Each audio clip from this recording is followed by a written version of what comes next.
आज के इस वीडियो में हम लोग पर्यावरण और पारिस्थितिकी के आगे के इंपॉर्टेंट क्वेश्चन देखेंगे। पहला वीडियो आपके समक्ष आ चुका है इंपॉर्टेंट 20 क्वेश्चन का। तो चलिए प्रश्नों को शुरू करते हैं। एक ऐसे वातावरण को संदर्भित करता है जिसमें ऑक्सीजन आसानी से उपस्थित हो। ठीक है, ऑप्शन दिए हैं अवायवीय, वायवीय, अम्लन और मानवोद्भवी। तो यहाँ पर ऑप्शन बी वायवीय एकदम सही हो जाएगा। यह एक ऐसे वातावरण को संदर्भित करेगा जिसमें ऑक्सीजन आसानी से उपलब्ध हो जाती है। पहला प्रश्न देखते हैं हम लोग। आसपास के वातावरण में पशुओं और पौधों के संबंध के अध्ययन को क्या कहते हैं? तो इसे कहेंगे हम लोग पारिस्थितिकी विज्ञान। पारिस्थितिकी क्या होती है? जीव विज्ञान की एक शाखा होती है जिसमें जीव समुदायों का उसके वातावरण के साथ पारस्परिक संबंधों का अध्ययन किया जाता है। प्रत्येक जंतु या वनस्पति एक निश्चित वातावरण में रहता है। अच्छा, यहाँ पे इंपॉर्टेंट क्या है कि इसका सबसे पहले जो प्रयोग किया है शब्द का अर्नेस्ट हैकेल ने किया। अगला प्रश्न है, हम लोग देखते हैं पृथ्वी की सतह और वातावरण का वो क्षेत्र जहाँ पौधे और जानवर रहते हैं क्या कहलाता है? तो जैवमंडल। जाहिर सी बात है, नाम से ही लग रहा है कि जीवन है दोनों में। तो जैवमंडल एक ऐसा स्थान है जहाँ पर जीवन उपलब्ध है ना। इसमें सूक्ष्म से सूक्ष्म बैक्टीरिया से लेकर बड़े से बड़े जीव शामिल हैं। ठीक है, इसके 3 भाग होते हैं। जो जैवमंडल होता है इसके 3 भाग होते हैं। एक तो जलमंडल, वायुमंडल और स्थलमंडल। जब ये मंडल एक दूसरे के संपर्क में आते हैं तो बायोस्फीयर की रचना हो जाती है। एक सीमित क्षेत्र है। अगला प्रश्न है, एक सीमित क्षेत्र है जहाँ स्थल, जल एवं हवा एक साथ मिलते हैं जिसमें सभी प्रकार के जीव पाए जाते हैं। तो अभी हम लोग देख चुके हैं, जीवमंडल हो जाएगा यहाँ पर आंसर। अगला प्रश्न है, निम्नलिखित में से कौन सौर ऊर्जा के सबसे बड़े तय करता है? तो सीधी सी बात है, हरे पौधे। हरे पौधे क्या होते हैं? सौर ऊर्जा के सबसे बड़े तय करता है। क्योंकि पृथ्वी पर ऊर्जा का मुख्य स्रोत क्या है? सूर्य है, जिसके द्वारा हमें ऊर्जा प्राप्त होती है। अच्छा, ये भी क्वेश्चन पूछा कि किस तरह से होती है? तो विकिरण ऊर्जा प्राप्त होती है। हरे पौधे इस ऊर्जा को प्रकाश संश्लेषण की क्रिया द्वारा किसमें कन्वर्ट करेंगे? रासायनिक ऊर्जा में। ठीक है, इस प्रकार हरे पौधे सौर ऊर्जा के सबसे बड़े तय करता का मतलब होता है फिक्सेटर, स्थिरीकारक है। ठीक है, भोजन के रूप में प्रयोग करते हैं। अगला प्रश्न यहाँ से है कि ऊर्जा का पिरामिड होता है सदैव उल्टा, कभी भी ऊपर की ओर नहीं, सदैव ऊपर की ओर, और कोई विकल्प इनमें सही नहीं है। तो ये ऊर्जा का पिरामिड है। तो ऊर्जा के स्तर हम लोग जानते हैं, अगर आप देखें इस तरीके से, तो हर स्तर पर ऊर्जा क्या होती चली जाती है? कम होती चली जाती है। हर स्तर पर ऊर्जा हमेशा क्या होती जाएगी? कम होती जाएगी। तो ये सदैव ऊपर की ओर होगा। यहाँ पे ऑप्शन क्या हो जाएगा हमारा? सी हो जाएगा, सदैव ऊपर की ओर। ठीक है, देख लीजिए।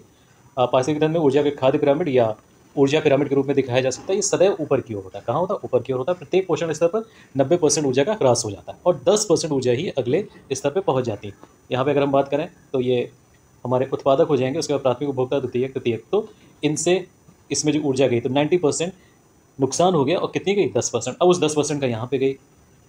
ठीक है, फिर उसका यहाँ पे, फिर उसका यहाँ पे। इस तरीके से अगर 100 है तो ऊपर कितना पार्ट पहुँचेगा? मात्र 0.1 पार्ट। ठीक है, तो इस तरीके से हम क्या करेंगे? 10% ऊर्जा ही अगले स्तर पर पहुँच पाते हैं। इसका प्रतिपादन किसने किया? 1942 में लिंडमान का।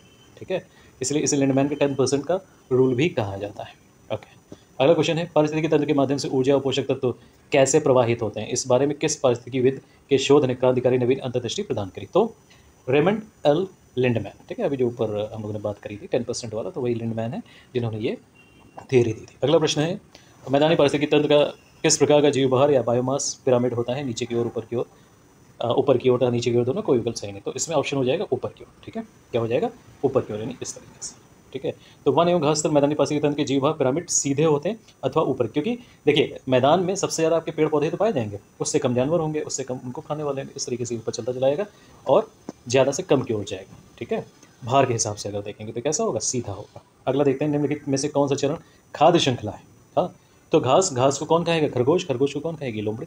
तो ये हो गया खाद्य श्रृंखला। अब यहाँ पे देखिए, जो पहला वाला था वो क्यों नहीं है? क्योंकि मृत जीव को कीड़े खाते नहीं। कीड़े को चलिए मेढक खा लेते हैं, मेढक को सांप खा लेते हैं, मृत जीव को कीड़े नहीं खाते हैं। वृक्ष को फल खाने वाले पक्षी, जूं तथा कीड़े। तो जो पक्षी हैं जो फल खाते हैं उनको जूं तथा कीड़े नहीं खाते हैं। ठीक है, तो इसलिए जो हमारा सही ऑप्शन हो जाएगा वो क्या हो जाएगा? घास को खरगोश खाएगा, खरगोश को लोमड़ी। सही खाद्य श्रृंखला पहचाननी है तो ये दी हुई है, घास से खरगोश, खरगोश से लोमड़ी। तो ये कौन सी हो जाएगी? तो ये जो हो जाएगी हमारी चराई खाद्य श्रृंखला हो जाएगी। कैसी हो जाएगी? चराई खाद्य श्रृंखला या चारण खाद्य श्रृंखला। कौन सी? चारण खाद्य श्रृंखला। ठीक है, चारण खाद्य श्रृंखला में क्या होता है? याद रखिएगा, उत्पादक से शुरू होता है और तृतीयक उपभोक्ता तक पहुंचता है। उत्पादक से शुरू होकर तृतीयक उपभोक्ता तक पहुंचता है। जो अपरद खाद्य श्रृंखला होती है उसमें 5वें नंबर का जो उपभोक्ता आएगा वहां तक पहुंचेगा, यानी अपरद तक पहुंचेगा। कहीं कहीं पे ये चतुर्थक उपभोक्ता भी इसको कहा जाता है। अगला प्रश्न है, निम्नलिखित में से किस पारिस्थितिकी तंत्र का उल्टा वायुभार होता है? तो ऑब्वियस जलीय, मैदानी, जलीय तथा मैदानी दोनों, ना ही जलीय ना ही मैदानी। तो जलीय पारिस्थितिकी तंत्र जो होता है, ठीक है, वो उल्टा होता है। कैसा होता है? उल्टा होता है। ठीक है, जैसे तालाब का हो गया, है ना, क्योंकि इसमें जाहिर सी बात है जो प्राथमिक उत्पाद होते हैं फाइटोप्लैंक्टन वो कम संख्या में होते हैं, उनका भार भी कम होता है। बड़ी मछलियाँ ज़्यादा भारी होती हैं। अगला क्वेश्चन है, टैगा किस प्रकार के पारिस्थितिकी तंत्र का उदाहरण है? मैदानी, वन, टुंड्रा या मरुस्थली, तो ये वन पारिस्थितिकी तंत्र का एक एग्जाम्पल है। ठीक है, इसका विस्तार जो है 50 से 70 डिग्री उत्तरी अक्षांशों के मध्य में एक विस्तृत पट्टी के रूप में Canada, Norway, Finland, Sweden, Lithuania, Latvia और साइबेरिया में फैला है। यहाँ की वनस्पतियों में याद रखिएगा, इंपॉर्टेंट है, पूछा था कोणधारी वृक्ष पाए जाते हैं ना, जो चीड़ के हो गए, फर हो गया, बर्च, पाइन, ये सब, तो ये सब जो है टैगा में पाए जाते हैं। अगला प्रश्न है, पारिस्थितिकी तंत्र में कितने प्रकार के पारिस्थितिकी पिरामिड होते हैं? तो 3 प्रकार के होते हैं। कैसे होते हैं? 3 प्रकार के होते हैं। अगर हम देखें तो जीव की संख्या के आधार पर तो जीव संख्या पिरामिड हो गया, जीव के भार के आधार पर तो जीव भार पिरामिड हो गया, और जो संचित ऊर्जा बनती है उसके आधार पर तो संचित ऊर्जा पिरामिड हो गया। तो कितने प्रकार के हो गए? 3 प्रकार के। कौन सा मानव निर्मित पारिस्थितिकी तंत्र नहीं है?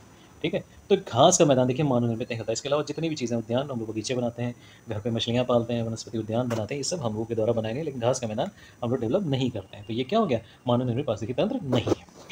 परोपजीवी खाद्य श्रृंखला कौन सी है? तो देखें भाई, वृक्ष, वृक्ष को कौन खाएगा? फल खाने वाले पक्षी, और फल खाने वाले पक्षी को कौन खाएगा? जूं तथा कीड़े। तो ये क्या होगी? ये परजीवी खाद्य श्रृंखला होगी, है ना। तो परजीवी खाद्य श्रृंखला क्या होती है?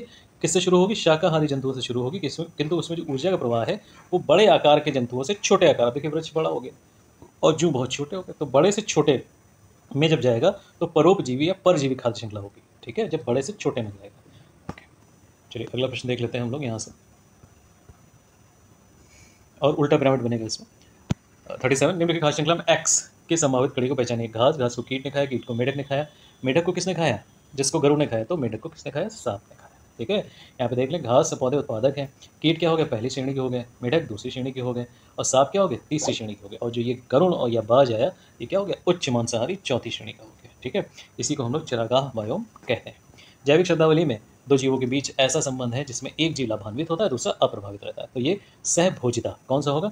सहभोजिता। ठीक है, अलग अलग जाति के दो जीव एक ऐसा संबंध बनाते हैं, एक साथ रहने और भोजन करने का। इसका मतलब होता है कि एक जाति के जीव को दूसरी जाति के जीव से लाभ होता है, लेकिन जो दूसरी जाति का जीव होता है उसको ना ही कोई लाभ होता है ना कोई हानि होती है, यानी कि वो अप्रभावित रहता है पहली जाति से। ठीक है, एक साथ रहने और एक साथ भोजन करने आदि से इसका रिलेशन लिया जाता है, मतलब लिया जाता है। ठीक है, और जो परजीविता होता है ना, जो परजीविता होता है वो अलग अलग जाति के दो जीवों के बीच में ऐसा संबंध होता है, इसमें एक जाति के जीव को दूसरी जाति के जीव से लाभ प्राप्त होता है, जबकि दूसरी जाति के जीव को पहली जाति के जीव से हानि प्राप्त होती है। ठीक है, तो ये हो जाएगा हमारा परजीविता। अगला प्रश्न है, जीवाणु के वातावरण के जीवित भाग को क्या कहते हैं? तो जैविक कारक कहेंगे। जो जीवित भाग होगा वो क्या होगा? जैविक कारक होगा।